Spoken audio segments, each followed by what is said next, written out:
안녕하세요, 여러분. 저희 외할머니가 살아계셨을 때 이런 말씀을 하셨어요. 자기 자식 홀대하는 집에는 절대로 시집 가면 안 된다고요. 자식이란 그저 존재하는 것만으로도 사랑스러운 존재인데 그런 자식을 홀대하는 건 분명히 그 집 부모에게 문제가 있는 거라고요. 그런 곳에 시집 가서 시집살이 힘들게 할까봐 무척 걱정을 많이 하셨어요. 저는 어릴 때 외할머니 밑에서 자라서 영향을 많이 받았거든요. 그리고 한 가지 더, 가족끼리 결속이 너무 강한 집안은 피하라고 말이죠. 그 안에 네가 가족으로 인정받기까지 시간도 많이 걸릴 것이고 결국 제가 소외감을 느낄 거라고 하셨죠. 그런데 외할머니께서도 모르는 게 있었나 봐요. 결혼을 해보고 겉과 속이 전혀 다른 가족도 있더라고요. 그런 곳을 정말 조심해야 하는 거죠. 그런 면에서 저희 시댁은 처음에는 정말 잘해주셨어요. 어머, 어서 와요. 우리 아들한테 여자친구가 있다는 말을 듣고는 얼마나 깜짝 놀랐는지 몰라요. 맞아요, 언니. 오빠한테 여자친구가 있다니 상상도 못했어요. 저희끼리 결혼 이야기를 끝내고 시댁에 갔을 때 시모와 시누는 저에게 환대하는 모습을 보여줬어요. 남편 나이가 당시에 38이었고 저도 동갑이었으니 저희 집에서는 빨리 시집 가라는 느낌이었고 남편 집안도 그럴 거라고 생각하고 있었죠. 그렇게 설렘과 긴장을 안고 들어간 시댁에서 저는 의외의 상황과 맞닥뜨렸어요. 근데 얼마나 사귀었어요? 오래 사귀었어요? 저희 1년 좀 안 되는 기간 동안 사귀었어요. 아무래도 나이가 있다 보니 자연스레 결혼 이야기 나왔고요. 어머, 1년도 안 됐는데 결혼 이야기 하는 거야? 요즘 애들 그렇게 빠르게 결혼 선택했다가 이혼도 많이 하잖아. 그래도 연애를 2년 정도는 해보고 결혼을 해야 하지 않을까? 저희 집에서는 벌써 결혼하라고 난리라서요. 이 사람이 워낙 괜찮은 사람이라 저도 한다면 빨리 하고 싶고요. 저는 남편을 보며 싱긋 웃었죠. 남편은 순박하고 착한 사람으로 저와 잘 맞았어요. 우리 아들이 괜찮기는 한데 이렇게 쉽게 결정해도 되나 모르겠네. 상견례도 솔직히 나는 좀 이르다는 생각이고 좀 더 사귀어보고 결정하는 게 낫지 않을까? 이상한 기분이었어요. 분명 반기는 표정이었는데 입으로 나오는 말은 그와 정반대였거든요. 계속 상견례를 미루면서 결혼을 더 신중하게 생각하라는 그런 이상한 말만 하더라고요. 보통은 나이 40이 다 되어가는 노충과 가들은 빨리 결혼시키라고 하지 않나요? 그런데 오히려 더 늦추고 있더군요. 저는 그런 그들의 행동에 지지 않고 말했어요. 더 사귀어봐도 똑같은 거면 그냥 같이 사는 게 맞죠. 혹시 집안에 어떤 사정이라도 있나요? 조심스럽게 물어봤어요. 그런데 그 이야기를 하고 나니 표정이 싹 변하더군요. 그것도 남편이 보지 않는 곳에서만요. 그날은 밥이 입으로 들어가는지 코로 들어가는지 모른 채 그렇게 나와야 했어요. 그리고 그 뒤부터 저를 향한 무척 교묘하고 은근한 괴롭힘이 시작됐어요. 저를 싫어하는 건가 생각했는데 저를 초대해 식사를 하자고 하더군요. 그러면서 이렇게 말하더라고요. 어서 와요. 차린 건 많이 없으니까 많이 먹어요. 정말 복스럽게 잘 먹어서 보기 좋아. 아, 근데 우리 예비 며느리는 좀 덜 먹어도 되지 않을까? 아무래도 좀 그렇잖아. 제 통통한 몸을 아래 위로 쳐다보며 은근히 제 외모를 깎아내리더군요. 안 그래도 제가 살집이 좀 있는 편인데 그런 소리를 들으니 순간 속이 확 뒤집히더군요. 뚱뚱한 사람에게 진짜로 뚱뚱하다는 말을 하면 화가 날 수밖에 없잖아요. 그래도 참았어요. 설마 날 비꼬는 건 아닐 거라 생각했죠. 절 비꼬아봤자 뭐 하겠어요? 그리고 드레스 입어야 하는 것 때문에 그런 말 했을 수도 있지. 정말 10번, 100번도 넘게 저를 합리화시켰죠.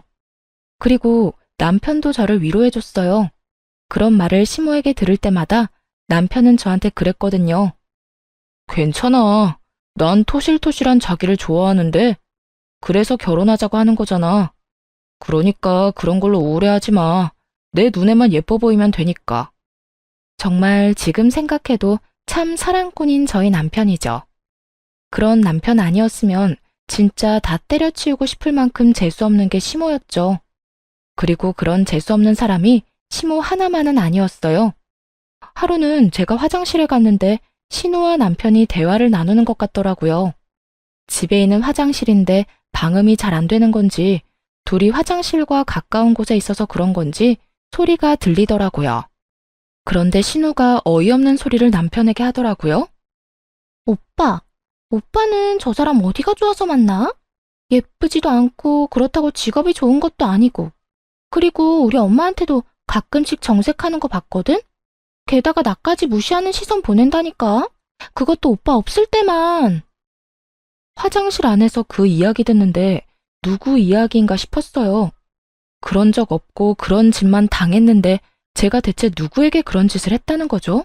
어쨌든 나는 그 여자랑 오빠 결혼하는 거 싫어. 오빠가 결혼 다시 생각해보면 안 돼? 더 이상 듣고 있기 싫어서 일부러 화장실 문을 요란하게 열고 밖으로 나왔어요. 그랬더니 신우가 셀쭉한 얼굴로 저를 노려보더군요. 정말 갈수록 이해 불가였어요.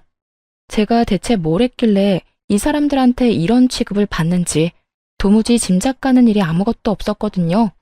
그래도 다행인 것은 남편은 그런 방해에도 절대로 낚이지 않았다는 거죠. 결국 자기 마음대로 되지 않는 남편을 시모와 신우는 번갈아가며 괴롭혔어요. 은근한 전략이 안 먹히는 것 같으니 그 후에는 아주 직접적으로 남편에게 요구하더라고요. 나는 저 애를 며느리로 삼기 싫어. 덩치도 크고 얼마나 게을러 보이니? 그렇지 않아도 너희 아버지 암 때문에 병원에 계시고 할머니도 요양원에 계시는데 저런 애가 들어와서 도움이 될 리가 없잖아. 그래, 오빠는 사람 보는 눈이 너무 없어. 더 괜찮은 사람이 있을 건데 왜 저런 여자를 데려와? 나는 이 결혼 절대 반대야. 그리고 오빠도 알잖아. 부모가 반대하는 결혼했다가 어떻게 되는지. 우리랑 인연 끊고 싶으면 그 여자랑 결혼하던가. 정말 상상을 초월하는 말로 남편을 괴롭혔더군요. 저는 덩치가 있긴 하지만 그렇다고 게으른 성격은 아니었어요. 행동하는 것보다 많이 먹어서 그렇지 체력은 다른 사람들보다 훨씬 좋은 편이었고요. 그리고 저는 저를 사랑해주는 사람을 그대로 놓아버릴 정도로 포기가 빠른 편은 아니었어요. 오히려 물고 늘어지는 편이었죠. 그리고 다들 알다시피 자고로 연애라는 건 주변에서 말릴수록 더 불타오르는 거라고 하지 않던가요? 친구처럼 잔잔하고 평화롭던 저와 남편의 사랑은 방해꾼의 등장으로 뜨겁게 불타올랐거든요. 저는 어떤 방법을 써서라도 남편과 결혼을 하기로 결심했어요. 정당한 이유도 없이 까이는 건 제 성격에 맞지 않았거든요. 그리고 당한 대로 갚아주는 게 제 성격이라 저도 시모와 신우 몰래 준비를 좀 했어요. 남편이 결혼을 일찍 하려는 이유는 시부에게 결혼한 자신을 보여주려는 것도 있었거든요. 그렇지만 그 시부가 지병으로 병원에 입원해서 치료를 받는 중이라 밖으로 나오지 못했던 상황이었죠. 제가 남편에게 부탁했어요. 아버님 많이 안 좋으신 거야? 나와서 밥 한 끼 정도 못 하셔? 외출은 가능하셔. 다만 집에서 모시기 어려운 상태라 요양병원에 모시고 있는 거거든. 아예 밖으로 나오지 못할 정도는 아니라는 말에 저는 일이 쉽게 풀릴 거라 생각하고 웃어 보였어요. 그리고 주말 시부의 컨디션이 좋을 때 시간을 정해 시부의 외출을 감행했어요. 물론 시부에게는 당일 가서 말씀드렸어요. 미리 말하면 시모와 신우가 또 깽판 칠 것 같았거든요. 그리고 제가 입을 옷은 남편의 신발과 넥타이는 제가 준비했어요. 그렇게 저희 부모님과 시부를 대면시켰죠. 아유, 이렇게 귀한 딸을 시집 보내려면 마음이 아프시겠습니다. 아니요, 저희 애가 많이 모자랍니다. 일하느라 집안일도 잘 못 거들어서 처음에는 많이 부족할지 몰라요. 그래도 애정으로 봐주세요. 못하는 걸 못한 채로 두는 아이는 아닌지라 조금씩 잘해 나갈 거예요. 예, 제가 몸이 이 모양이라 아들놈 장가가는 게 소원이었는데 며느리가 그걸 이뤄주는 것 같아 고맙네요. 그리고 입원한 동안 아들 통해서 며느리가 이것저것 제 편의를 많이 봐줬다고 들었습니다. 이렇게 야무지니 우리 아들은 복 받은 거지요. 시부가 입원한 동안 남편을 통해서 시부에게 이것저것 챙겨줬거든요. 특히 병원 생활로 입맛 없을 것 같은 시부를 위해 맛있는 음식도 많이 넣어드렸고, 안에 있을 때 심심하지 마시라고 좋아하시는 책도 많이 보내드렸거든요. 그렇게 여러 면으로 도장을 쾅쾅 찍어 놓은 보람이 있었어요. 시부가 저를 무척 좋게 봐줬어요. 그러면 지체하지 말고 어서 나를 잡는 게 어떻겠습니까? 저야 좋지요. 최대한 빨리 잡아서 제가 손주라도 볼 수 있으면 정말로 여한이 없을 것 같습니다.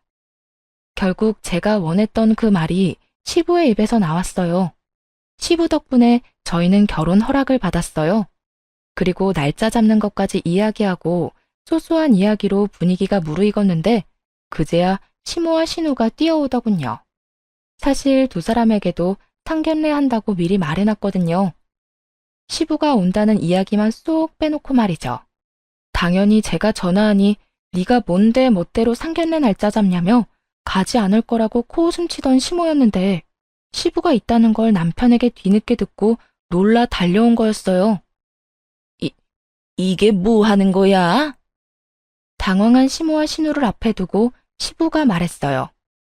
당신 도대체 이런 중요한 날 왜 늦은 거야?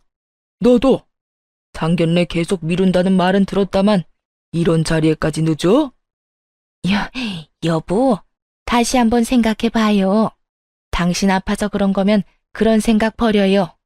당신 지금보다 더 오래 건강하게 살 수 있는데. 그리고 저는 지금이 기회라는 걸 잘 알았어요. 시모와 신우가 왜 저를 탐탁치 않아 하는지 물어볼 처음이자 마지막 기회요. 어머님, 그런데 이 사람도 이제 곧 40인데 결혼을 미루는 이유가 따로 있을까요? 저나 남편에게 문제가 있는 것도 아니고 양가 집안에 나쁜 일이 있는 것도 아닌데.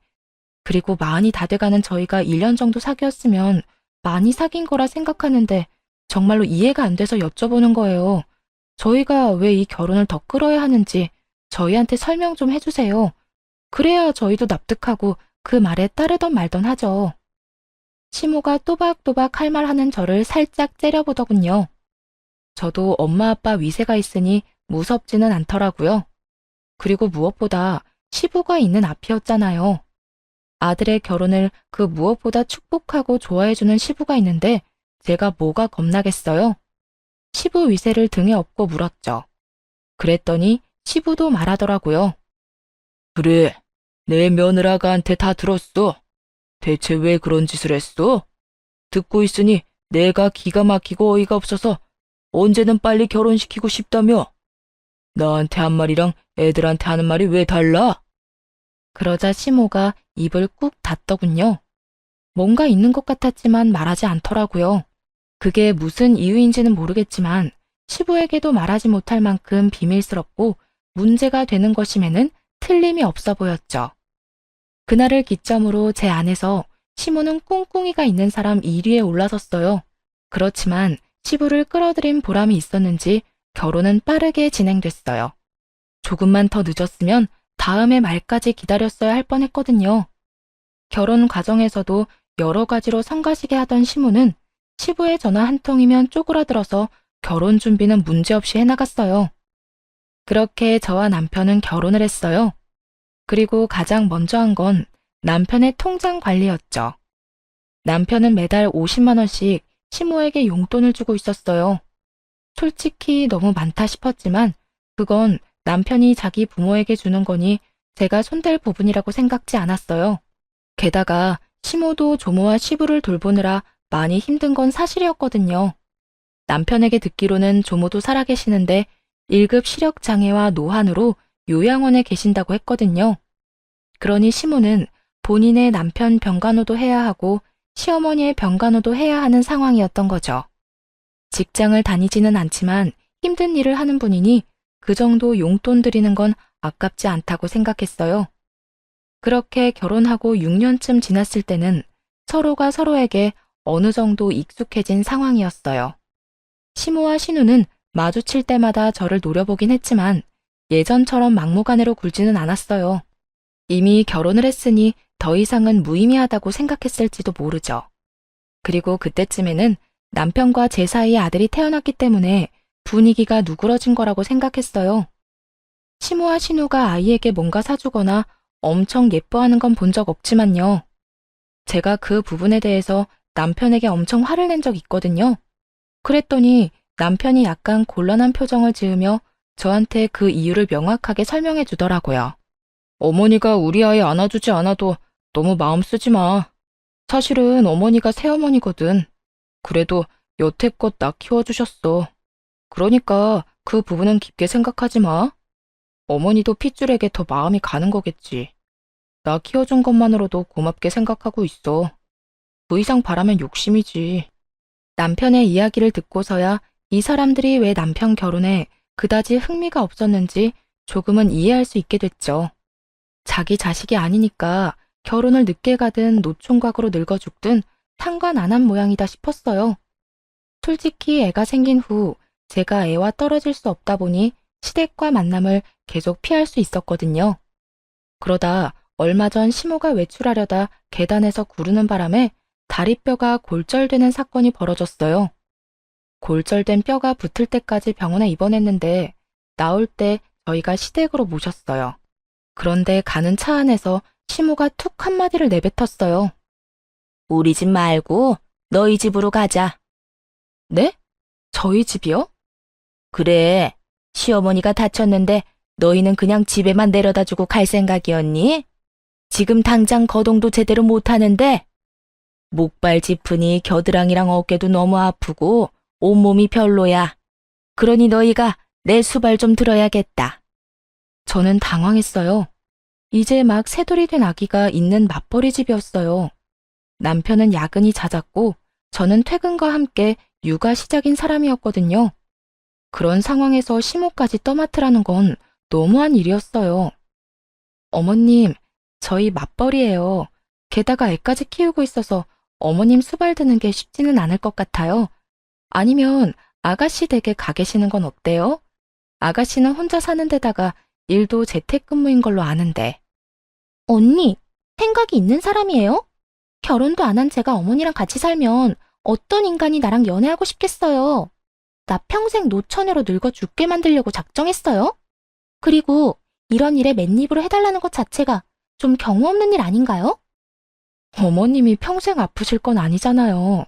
다리만 나으면 집으로 돌아가실 텐데 무슨 그런 소리를 하세요? 그리고 저희도 그냥 모셔달라는 건 아니에요. 어머님께 드리는 용돈에 더 보태서 한 달에 100만 원 어머님 편으로 붙여드릴게요. 그걸로 어머님 모셔주면 될 것 같은데. 꼴랑 100만 원으로 누구한테 그딴 일을 시켜요? 그리고 그 100만 원 중에 절반은 엄마 용돈이잖아요. 사람을 그따위 싼값에 부려먹어도 되는 일이에요? 200만 원 맞춰주면 생각해 볼게요. 상상을 초월한 금액에 슬금슬금 열이 나더군요. 아가씨, 보자하니 너무하시네요. 어머님 자식이 남편뿐이에요? 아가씨도 어머님 모실 자격 충분한데 그럼 저희한테 돈 주세요. 그 돈 받고 제가 일 그만두고 어머니 모실 테니까. 그만해라. 아들이 어머니 모시는 게 당연한 일이지. 너가 모시기 싫어서 내 딸한테 그런 소리 하는 거야? 먼저 돈 이야기 꺼낸 건 아가씨예요. 어쨌든 저희는 상황상 어머님 못 모시니까 아가씨랑 저희랑 모은 돈으로 요양병원이나 재활병원에 들어가서 치료라도 받으세요. 아들아, 네 와이프 하는 거 보고 할 말 없니? 내가 그래서 처음부터 마음에 안 든다고 누누이 말하지 않았어. 이거 봐라. 아픈 엄마 모시고 싶지도 않다며 네 누이 동생한테 미루는 것 좀 봐. 내가 이렇게 비참하게 살아야겠어? 어머니, 저도 어머니 마음은 이해가 가지만 저희 상황도 생각해 주세요. 저도 야근 많고 이 사람도 집에 와서 독박 육아해서 정말로 어머니 모실 시간 여유가 전혀 없어요. 병원이라도 들어가 계시면 자주 찾아뵙고 원하는 거 넣어드릴게요. 그리고 괜찮아지면 집으로 오시면 되고요. 뭔가 남편이 한마디 해주길 바란 모양이더라고요. 그런데 남편이 그렇게 나오니 시모가 기가 찬 듯 남편을 쳐다봤어요. 너 결혼했다고 사람이 바뀌었네. 예전에는 내가 하란 대로 꼬박꼬박 해주더니 이제는 그런 거 해줄 필요 없니? 그것도 다 네 와이프가 뒤에서 시키는 거겠지? 와이프한테 제발 뭐라고 하지 마세요. 대체 왜 이러세요? 어쨌든 저희는 거절했으니까 동생이랑 상의해서 저한테 알려주세요. 그렇게 남편은 시모와 신우를 시댁에 내려주고 집으로 돌아왔어요. 그리고 그렇게 끝난 줄 알았는데 저희 마음속에서만 끝난 일이더군요. 예, 너 정말로 나 수발 안 들 거니?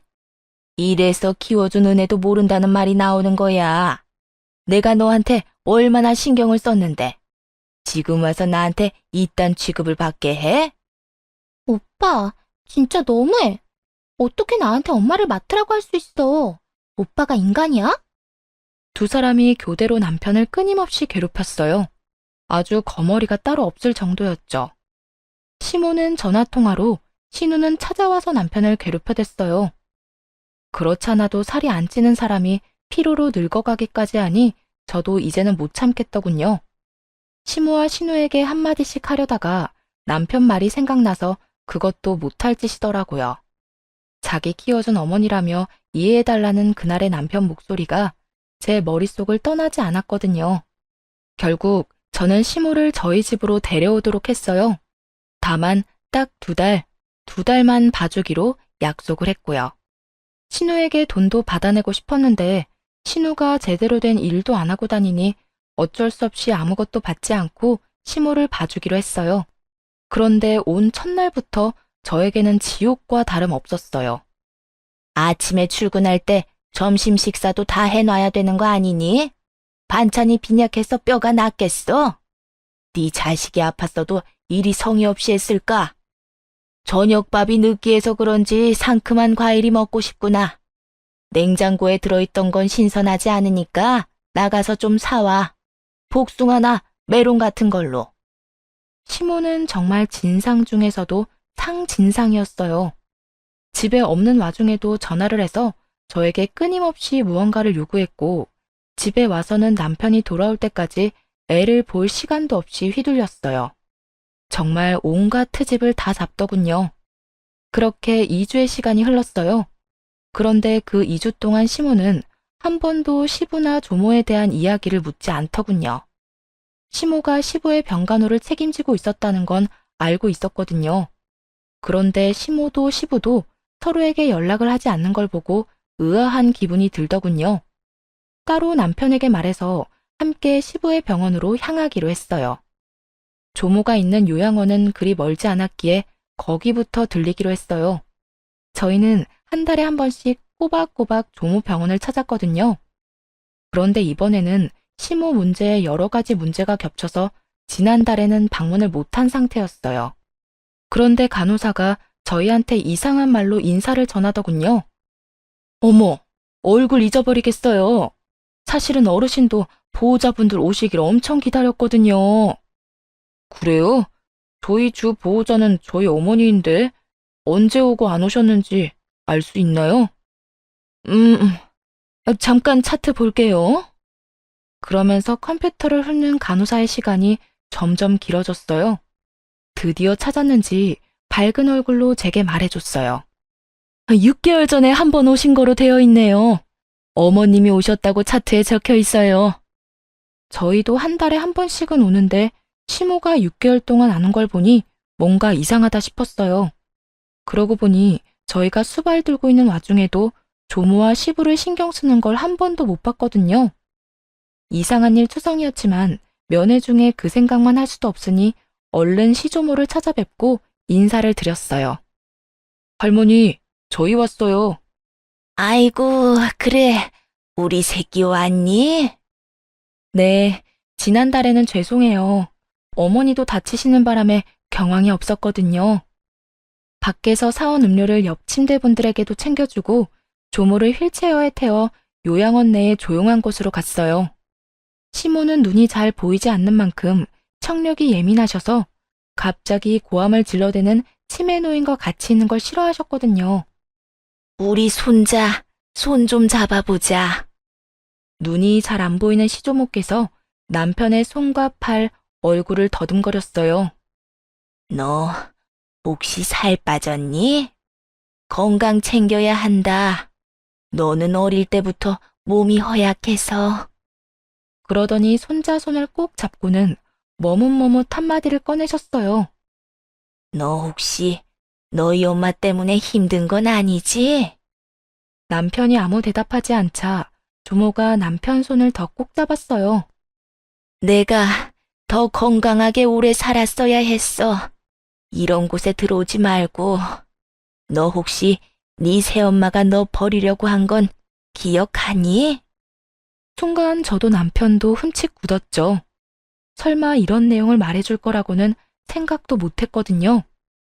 엄마가 진짜 그랬다고요? 그래.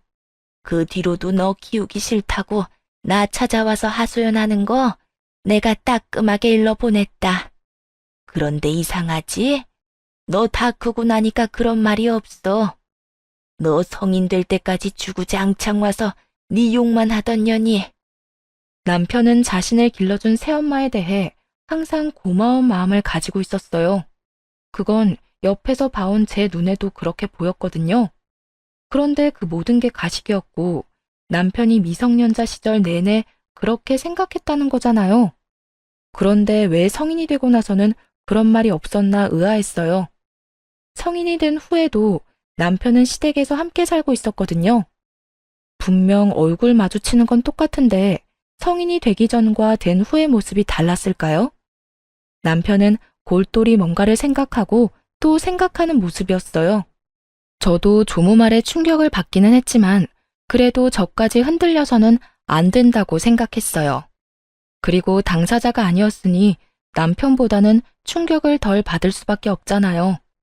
그래서 곁에서 조용히 남편을 토닥여줬어요. 시조모와 면회를 끝나고 시부 병원으로 향하는 내내 남편은 뭔가를 생각하는 것처럼 아무 말도 하지 않았어요. 저도 그런 남편의 모습이 어색했지만 옆에서 눈치만 보고 있었죠. 그리고 시부 병원에 도착해서 남편이 한 일은 시모가 언제 병원에 왔었는지였어요. 생각보다 시부 병원에는 자주 왔더군요. 시부가 입원한 기간이 그리 길지는 않았는데 1, 2주마다 꼬박꼬박 왔더라고요. 그래도 시어머니보다는 남편이 좋은가 보다 싶었는데 시부 말을 들어보니 그건 또 아니더군요. 아버지, 저 왔어요. 혹시 어머니가 자주 찾으셨어요? 자주 찾아왔다 마다. 아주 올 때마다 귀찮아 죽겠다. 너 혹시 네 어머니 홀대하고 있는 건 아니냐? 시부의 갑작스러운 말은 시모와 정반대였죠. 남편이 갸웃하더니 시부에게 말했어요. 왜 그렇게 말씀하세요? 그렇지 않고서야 너희 엄마가 와서 그런 말을 할 리가 없잖아. 네가 요새 서운하게 대한 건지 결혼하고 나서 엄마한테 관심을 안 줘서 그런 건가? 자꾸 자기를 보험금 수령자로 해달라. 집은 딸한테 주라며 나한테 요구를 하잖아. 요새 네 동생이 너희 엄마 모시고 있다던데 어머니 잘 들여다보고 신경도 쓰고 그래라. 네가 자기한테 신경 안 쓴다고 딸밖에 없다며 지금 살고 있는 집 명의 네 동생 앞으로 돌려달라는데 네 엄마가 얼마나 불안했으면 그런 소리를 했겠냐. 이제 너도 엄마 알아서 챙겨드리고 그래. 보험금 수신인을 바꿔달라는 말이 이렇게 무섭게 들리긴 처음이었어요. 어머니가 그런 말을 하셨어요? 그럼 동생은 별말 없었어요? 너희 할머니 돌보는 것도 네 여동생이 하고 싶다고 하더구나. 그것 때문에 매달 돈 필요하다고 해서 돈 좀 주고 있어. 50만 원씩. 저와 남편은 순간 뒤통수를 제대로 맞은 기분이 들었어요. 조모 병원에 넣어두고 돌봐주지도 않던 신우가 돈까지 받아갔다는 이야기에 남편 눈이 뒤집어졌어요. 왜냐면 조모에게 필요한 물건이 있으면 본래 주 보호자에게 연락이 가는데 주 보호자가 연락을 받지 않으면 그 다음 보호자에게 연락이 오거든요. 그래서 간호사가 남편에게 매번 전화를 했어요. 필요한 게 있을 때마다 챙겨달라고 말이죠. 그래놓고 지금 시무마저 우리에게 넘기고 자기는 아무런 노력 없이 돈만 챙겨가고 있었으니 남편이 느꼈을 배신감이 상상도 되지 않더군요. 시부 옆에서 수발 들면서 시부에게 뭐라도 뜯어내려고 안간 힘을 쓰는 시모의 모습을 본 것 같아 저도 기분이 안 좋았고요. 사실 시댁 재산권은 전부 시부에게 있거든요. 여태껏 아무것도 안 주고 틀어지고 있으니 시모가 안달이 난 모양이었어요. 남편은 돌아오자마자 시모에게 따지더군요. 어머니, 혹시 제 결혼 반대한 거 제가 드리는 돈 때문이었어요? 그게 무슨 말이야, 뜬금없이. 아무것도 모른다는 듯 시모가 웃더군요. 남편은 그에 지지 않고 말했어요. 할머니한테 듣고 오는 길이에요. 저 성인 될 때까지 저 키우기 싫다고 그러셨다면서요? 어릴 때는 고아원에 갖다 버리라고 했다던데 사실인가요? 너 설마 그 늙은 노인 말만 믿고 나한테 이러는 거야? 옛날 일이야. 나도 기억도 안 나는 옛날 일. 그래서 아버지한테 가서 보험금 수령인 바꿔달라. 동생한테 유산 물려줘야 한다. 그렇게 열심히 개수작 부리신 거예요? 고아원 갖다 버리라고 할 만하네요. 어릴 때 갖다 버렸으면 아버지 보험금이며 유산 다 어머니랑 동생 나눠 가지는 건데 안 그래요? 얘가 지금 무슨 소리를 하는 거야? 너 내가 여태껏 너희 집안에 얼마나 잘했는지 모르지? 젊어서는 너랑 딸 뒤치다꺼리 해야 했고, 늙어서는 할머니랑 네 아버지 병수발 들어야 했어. 그리고 내가 네 엄마고 내 남편 본처인데 당연히 그건 요구할 수 있는 거 아니니? 그렇죠. 어머니가 진짜로 그런 일들을 했으면 당연히 모든 걸 받을 만하죠. 그런데 왜 아버지한테 거짓말하셨어요? 지금 어머니 모시고 있는 건 저인데 동생이 모시고 있다고 거짓말하셨잖아요. 그리고 할머니 병원에 가본 적은 언제예요? 반년도 넘게 가보지도 않았던데 그거 아버지도 알고 있긴 해요. 동생도 마찬가지예요. 할머니 모시겠다고 해놓고 반년 넘게 와보지도 않고 여태껏 그런 명목으로 아버지한테 돈을 얼마나 받아가셨어요? 내가 받아가긴 뭘 받아가? 당연히 받아야 하는 돈이지. 그리고 너 이러는 거 아니다. 여태 키워준 은혜도 모르고. 남편은 시모 말을 무시한 채 신우에게 전화를 걸었어요. 신우가 전화를 받자마자 다짜고짜 말하더군요. 앞으로 어머니 네가 모셔. 난 모실 생각 없으니까 당장 와서 데리고 가. 그게 무슨 말이야? 갑자기 1억이야? 오빠가 봐주기로 했잖아. 왜 말을 바꿔? 그리고 엄마가 무슨 짐이야? 왜 여기저기 왔다 갔다 하게 만들어? 그럼 네가 애초에 데려가던가. 왜 나한테 맡겼어? 너희 엄마잖아. 나도 키워준 은혜 다 갚았다고 생각하고 있어. 한 달에 50만 원씩 20년을 꼬박 들였어. 그리고 어머니 필요한 거 있을 때마다 너한테 전화한 적 있어? 나한테 전화 와서 다 해먹었지. 갑자기 왜 이래? 오빠 진짜 웃긴다. 우리 엄마가 오빠 키워준 은혜는 생각도 안 해? 엄마가 얼마나 고생해가면서 오빠를 키웠는데. 그리고 우리 엄마 없었으면 오빠도 엄마 없이 불쌍하게 자랐을 거면서 이제 와서 버리는 거야? 그래서 돈 줬잖아. 내가 벌어서 매달 용돈 줬잖아. 20년을 처먹었으면 많이 먹은 거 아니야? 내가 그렇게 보기 싫었으면 애초에 아버지랑 결혼을 하지 말았어야지. 내가 죽어도 우리 아버지 아들인데. 딸, 너희 오빠가 도대체 왜 이러는지 모르겠다. 너희 할머니 전화 받고 와서는 나를 돈이나 탐하는 여자로 몰아가는데 미쳐버리겠어. 이래서 검은 머리 짐승 거두는 게 아닌데 내가 그때 왜 애 있는 남자랑 결혼했나 몰라. 다리도 지금 덜 붙었는데 나 쫓아내려고 난리가 났어. 네가 어떻게 좀 해줘. 오빠, 이러면 나도 아빠한테 다 잃을 거야? 이르라고. 그러면 나도 똑같이 아버지한테 말씀드릴게. 너 할머니 모시겠다고 해놓고 요양원 처박아 놓고 반년 동안 가보지도 않고 필요하다는 물품 넣어주지도 않은 거 내가 다 말할게. 그럼 되겠네. 남편 말에 신우가 입을 딱 닫더군요. 자기가 잘못한 게 있으니 대꾸할 말이 있을 리가 없죠. 뭐가 됐든 난 절대로 엄마 안 모셔. 부양 안 할 거야. 어머니 기분 좋으시겠어요. 하나뿐인 딸이 절대로 어머니 수발은 안 든다네요. 근데 어쩌죠? 이제 저도 당신 자식 아닌데. 친자가 아니니까 부양 의무는 없는 거 맞죠? 친자식한테 부양하라고 하세요. 남편은 그 길로 시모를 강제로 끌어내 차에 태웠어요. 그리고 신우 집 앞에 시모와 시모가 가지고 온 짐을 덜렁 내려놨죠. 시모가 고래고래 고함을 지르더군요. 네가 이러고도 무사할 줄 알아? 부모를 노상에 두고 가는 놈이 어딨어? 두고 봐라. 내가 너 용서 안 할 거야. 누가 부모예요? 자식 버리려던 계모 주제에 부모? 웃기고 있네. 남편은 시모와 신우의 연락을 싹 다 무시하고 시부 병원으로 향했어요.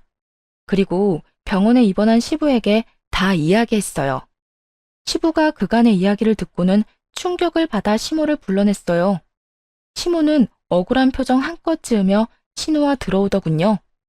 여보, 내가 어떤 꼴을 당했는지 알아요? 당신 없다고 저 녀석이 나를 얼마나 홀대하던지. 뼈가 다 붙지도 않았는데 저를 강제로 쫓아내더라니까요. 당신 딸 집에 있는 거 아니었어? 나한테는 딸이 수발 다 든다고 했잖아. 그제야 자기가 말실수를 했다는 걸 깨달았는지 입술을 꽉 닫더군요. 그래놓고 나한테는 아들 녀석이 잘못한 것처럼 말을 했어? 도대체 이유가 뭐야? 그리고 당신, 어머니 요양원에 모셔놓고 어떻게 반년 동안 병문안을 안 가볼 수가 있어? 며느리잖아. 그러라고 돈도 줬잖아. 나한테 오는 길에 어머니 뵙고 왔다면서 뻔뻔하게 거짓말을 해? 그래놓고 뭐? 보험금 수령인을 당신 앞으로 해달라고? 당신 같은 거짓말쟁이한테? 여보, 제가 하는 이야기 믿지 마요. 그거 다 우리 이간질 시키려고. 이간질은 무슨, 내가 병원에 전화해서 직접 알아봤는데. 이게 대체 뭐 하는 짓이야? 당신이 그러고도 사람이야? 나 병원에 입원하면서 딱 한 가지 부탁했어. 어머니 잘 좀 모셔달라고. 그런데 보라는 어머니는 안 보고 나한테 찾아와서 돈 뜯을 생각만 해? 아버지, 어머니한테만 뭐라고 하지 마요. 엄마가 얼마나 힘들었는데요. 아버지가 그러면 안 되죠. 그래, 안 되겠지. 네 엄마처럼 너도 나한테 거짓말하고 할머니 내버려 뒀잖아. 도대체가 내가 입원한 동안 무슨 일이 생긴 거야? 당신, 지금 당장 우리 집에서 나가. 주민등록 말소 신청할 테니까. 여보, 아버지! 나 부르지 마라. 가만 보니 우리 아들 결혼 계속 미룬 것부터 이상하다 싶었어. 나하고 말할 때는 빨리 장가 보내야 한다더니 장가 간다는 애한테 못 가게 막은 거 아들 돈 때문이지? 우리 아들이 돈 벌어서 당신한테 돈 주고 내가 당신 고생한다고 생활비조로 돈 주고 그러니까 일도 안 하고 편하게 지내려고. 결국 시부의 불호령에 시모와 신우는 아무 소리도 못하고 쫓겨났어요. 그리고 정말로 시부는 시모의 주민등록을 말소시켜버렸어요. 두 사람은 재혼인데다가 등본상으로는 배우자가 아닌 동거인으로 되어 있어서 가정이 좀 단순했죠. 이혼도 필요 없는 상황이더라고요. 법적으로 혼인신고가 된 게 아니었더라고요. 나중에 알게 된 사실인데 시모가 몇 달 있어보고 아니다 싶으면 튈 생각이었나 보더라고요. 그래서 시부 쪽이 아닌 시모 쪽에서 혼인신고는 안 하겠다고 했고 그 뒤로 계속 이렇게 혼인신고 안 하고 살았다더군요. 그러다 남편이 결혼하고 시부가 곧 죽을 것처럼 병원에 들어가 있으니 그제서야 재산을 챙길 생각으로 중간에서 날조하고 다닌 거였죠. 자기들에게 재산을 주기를 원한 거고요. 참 대담한 건지 미련한 건지 그렇게 시모가 주민등록지도 없이 붕 떠버렸어요. 그러자 시모와 신우가 매일같이 시부에게 찾아가 눈물로 애원을 하더라고요. 여보, 제발 우리 좀 살려줘요. 이제 나가면 우리는 어떻게 살아요? 주민등록만이라도 당신 앞으로 해줘요. 네?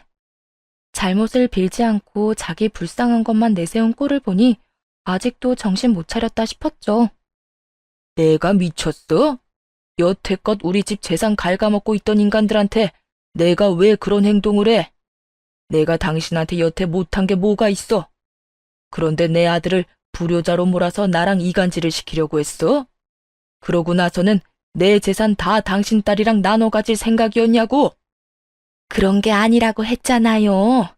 딸, 너도 아버지한테 뭐라고 해봐. 엄마 그러면 네 밑으로 들어가도 되겠니? 난 이렇게 혼자서는 못 살아.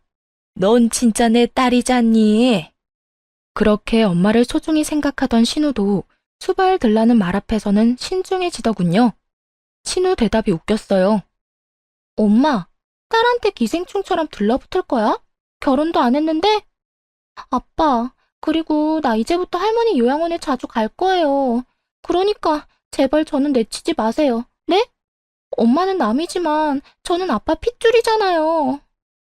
자기 살 길 찾을 거라고 제 어미를 발판으로 삼는 것도 참 혼자 보기 아까운 장면이긴 했죠. 결국 그 둘의 눈물 나는 총극을 감상한 시부는 완전 열이 끝까지 받아버려 두 사람 눈앞에서 모든 것을 끝장내버렸어요. 돈이 그렇게 중요하냐? 너희가 그 돈 없어도 나한테 들러붙나 보자. 내가 가진 재산 전부 우리 아들한테 증여할 거야. 내 집도 내 재산도 싹 다 아들한테 증여하고 나와 내 어머니 죽을 때까지 모시라고 할 거다. 이제 됐어? 시부의 폭탄 선언에 시모가 더 큰 고함 소리로 울었어요. 여보, 어떻게 나한테 한 푼도 안 남겨줄 수가 있어요? 이건 잘못된 거예요. 제가 당신 아들을 어떻게 키웠는데? 어떻게 키우긴? 내 아들 그저 네 돈주머니로 생각한 주제에 내가 어머니한테 그 말 듣고 기도 안 차서 내 아들을 네가 뭔데 고아원에 넣어라 마라 해. 당신이 뭔데? 그렇다고 내가 돈을 덜 줬어? 생활비에 당신 용돈까지 돈 넣어줬는데 왜 내 아들을 저렇게 비참하게 만들어? 그리고 당신 내 아들 키우면서 딸애보다 더 잘해준 적이 있어? 내가 말은 안 했지만 매번 당신은 딸만 감싸돌았지. 커서 이젠 좀 괜찮아졌나 싶었더니 네 딸만 자식이고 내 아들은 자식도 아니야? 내가 네 딸년 신경 써줬으면 너도 내 아들 힘들게 만들지 말았어야지. 늙은 할망구가 한 말 때문에 지금 이러는 거예요? 처음에 그랬지만 그 뒤에는 괜찮았다고요. 돈 주니까 괜찮았겠지. 내 말 틀렸어? 양심을 좀 챙겨. 결국 시모는 찍소리도 못하고 시부의 호통에 쭈그러졌어요. 저도 나중에 알았는데 신우는 시모가 데려온 딸이었고 남편은 시부가 데려온 아들이었더군요. 나이차가 좀 있어서 제가 후 시모가 낳은 아이라고 생각했는데 피도 이어지지 않은 모양이었더라고요. 신우는 그 사실도 몰랐는지 자기가 시부의 딸이 아니라는 걸 알고 더 놀랐어요. 솔직히 시부가 딸을 대함에 있어서 너무 격없고 잘해줬기에 핏줄이 아니라는 건 예상도 못했었어요. 결국 한바탕 난리가 나고 시모와 신우는 그 뒤로 감쪽같이 모습을 감췄어요. 그리고 몇 달 뒤에 소식을 듣게 됐어요. 시모가 치매에 걸렸다는 소식이요. 연세가 그래도 그렇게 많지는 않았는데 짧은 시간 스트레스를 많이 받은 모양이었더라고요. 알고 보니 시부에게 쫓겨나서 갈 곳 없으니 신우 집에서 지내게 해달라고 사정했던 것 같더라고요. 절대로 수발 안 들겠다며 버티던 신우가 한 가지 조건으로 집에 살 수 있도록 해줬대요. 월세를 받겠다고 했답니다. 자기 어머니한테 그리고 집에서 쓰는 거 다 시모가 벌어서 쓰라고 했다네요. 결국 시모는 늙은 60대 후반의 나이에 여기저기 돈 벌러 해본 적도 없던 농사일에 굳은 일까지 했다고 해요. 열심히 신우의 빨대가 되어 돈 벌어다 줬는데 결국 얻은 건 치매뿐이었죠. 참 똑같은 인간들이었어요. 아들 장가도 못 가게 하고 빨대 꽂으려 했던 시모나 그런 늙은 시모에게 빨대 꽂아서 치매에 걸리게 만든 신우나 거기서 거기더라고요. 그 이야기 듣는데 참 헛웃음만 나오더군요. 시모와 신우가 양보하고 조금씩 물러섰다면 상황은 이런 식으로 흐르지는 않았을 거예요. 남편은 책임감이 강하고 주변 사람들에게 참 잘하는 사람이거든요. 떡을 하나 받으면 떡 한 봉지로 갚는 사람이요. 시모가 마지막까지 모르는 게 하나 있었는데 시모는 이 모든 사태가 시조모의 말 때문에 일어난 거라고 착각하고 있더라고요. 그런데 남편은 이미 시모가 자신을 싫어한다는 생각을 어렴풋이 하고 있었더라고요. 특히 결혼하고 나서 그것을 제일 강하게 느꼈다고 하더군요. 우리 아이가 태어나고 눈길 한 번 안 주고 안아주지도 않았으니까요. 하물며 친정에서 아기용품이 선물로 수두룩하게 흘러들어올 때 시댁에서는 아무것도 주지 않고 관심조차 주지 않았을 때 그때 정말 강하게 그런 느낌을 받았대요. 그래서 그 뒤에 알게 된 그 이야기에 더 화가 났던 거고요. 만약 시모가 남편을 최소한 싫어하지는 않았더라도 남편은 시모의 가장 든든한 사람이 되었을 거예요. 신우도 마찬가지죠. 신우가 조금만 덜 이기적으로 굴었다면 남편은 신우를 친동생으로 여기며 무엇이든 해줬을 거예요. 그런 사람이거든요. 그런데 그렇게 좋은 사람 뒤통수를 치려고 했으니. 사실 남편이 동생 결혼할 때 대비해서 적금도 모으고 있었거든요. 아버지 아프고 아버지 번 돈이 병원비로 들어가는 상황에서 동생이랑 어머니는 자기가 책임져야 한다고 생각했나 봐요. 그런데 그런 식으로 뒤통수를 맞았으니 그 사람들 서로가 서로에게 하는 것만 봐도 인연 끊는 게 충분히 이해가 가는 사람들이잖아요. 시모는 딸한테 시달려 등골 빠지게 일하다 치매나 걸리고 딸은 시모한테 빨대 꽂으려다 더 큰 짐을 얻게 됐으니 자기가 뿌린 대로 고스란히 걷어들인 거였죠. 어쨌든 이제라도 그 무시무시한 모녀들과 인연을 끊게 돼서 다행이라고 생각해요. 정말 남편 잘 만나도 시댁 잘못 만나면 큰일 나는 일이더라고요. 남편은 좀 침울해 보였지만 지금은 더 개운한 모습이고요. 시부와 시조모는 저희가 자주 들리고 외박해서 집에 자주 모시니 예전보다 더 좋아하세요. 지금까지가 제 사연 끝입니다. 어떠셨나요? 많은 의견 댓글로 써주시면 감사하겠습니다. 여러분, 항상 건강 조심하시고 비 피해 없으시길 바랍니다. 감사합니다.